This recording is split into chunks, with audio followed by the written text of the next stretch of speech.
नाही 100 दिवस हे यशाचे आहेत की अपयशाचे आहेत की कुठल्या कामाचे आहेत की कुठल्या दृष्टीने महाराष्ट्राला पुढे नेणार आहे याचा कदाचित आढावा झाला असेल.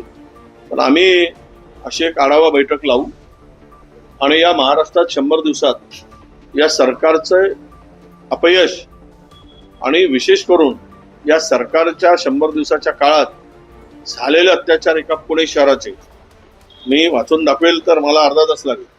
ही सगळी माहिती पुण्यातली शहरातली मागवली आहे, माझ्याकडे उपलब्ध झाली आहे. इतक्या घटना रोज घडतायत पुण्यात, एका पुण्यामध्ये. आता ती एवढी मोठी लंबी यादी आहे. तर मला वाटतं की आढावा बैठक होत असताना पहिली सुरुवात महिलावरील अत्याचारापासून किती वाढलेत किती कमी झालेत याचा आढावा घेतला तर बरं होईल. त्यातून महाराष्ट्राच्या एकूण आत्ताच्या सगळ्या परिस्थितीमध्ये लोकांना एक दिलासा दिल्यासारखं होईल. नाशिकचं पालकमंत्री पद कुंभमेळ्यामुळे भाजपकडेच असणार, गिरीश महाजन होणार अशी माहिती आहे. तर रायगडचा अजूनही तिढा सुटलेला नाही. आता काय करायचं ते हा सगळा तमाशा बघते आहे. हा तमाशाच आहे म्हणजे, आणि तोही काही तमाशा म्हणजे हा झाला आमच्याकडचा वराडी भाषेतला खडा तमाशा आहे.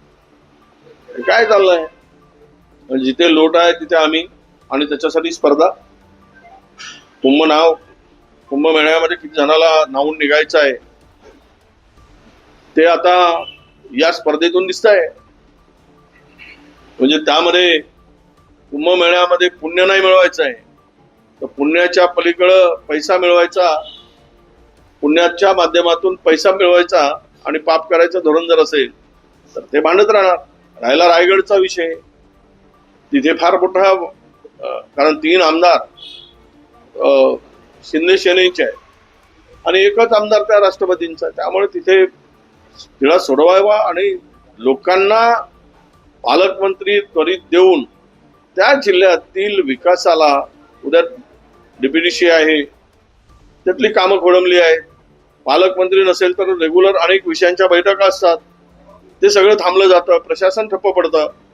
म्हणजे तुम्ही राज्याला पुढे नेताय की राज्याला मागे आणताय अशी परिस्थिती येता कामा नये. म्हणून लवकरात लवकर काय तो निर्णय घ्या आणि देऊन टाका, असं मला वाटतं. विरोधी पक्षात लोक कुंभमेळ्याला गेले नाही म्हणून टीका केली जाते. नाही, हे काय, याला टीका कुंभमेळा काय भाजपचा आहे का त्यांनी असं म्हणायला? ज्याची आस्था आहे तो जातो, ज्याला प्रेम आहे जातो. काही जाण्याला काही अडचणी असतात. आता मी गेलो होतो कुंभमेळ्यात, मला वेळ मिळाला गेलो. आता काय जाऊन येणं म्हणजे हिंदू, नाही गेला तर हिंदू नाही. अरे वा, आणि तिथे गेलेलं पाप. पण ह्या सगळ्यामध्ये याला केवळ राजकीय दृष्टीनं बघता कामा नये, तर त्या आस्था आणि भावनेच्या दृष्टीनं बघितलं पाहिजे त्या कुंभमेळ्याकडे.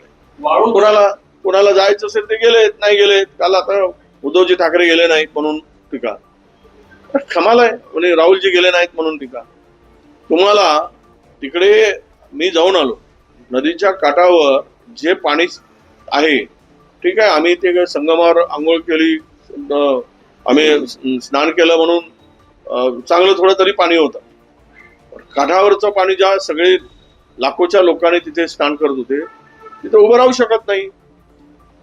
मग ही ते कोणाची जबाबदारी आहे? राज्य सरकारची नाही, योगी सरकारची नाही ती जबाबदारी. तिकडे स्वच्छता ठेवणं, तिथे बंदोबस्त ठेवणं, व्यवस्था करणं. नाही, केवळ काय नाही, इतके कोटी गेलेत तितके कोटी गेलेत, काय अर्धी आबादी गेली का हिंदुस्थानची? काहीतरी दाखवून, खोटं प्रसारित करून, खोटं इव्हेंट करून हे सगळं दिशाभूल करण्याचं काम आहे.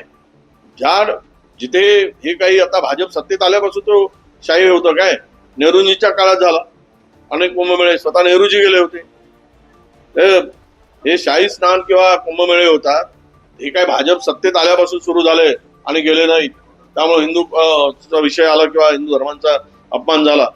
याच्यापूर्वी तर हे दिसत पण नव्हते भाजपवाले, त्यावेळेस काँग्रेसवालेच जात होते. त्यामुळे याच्या बोलण्यामध्ये काही तथ्य नाही असं मला वाटतं.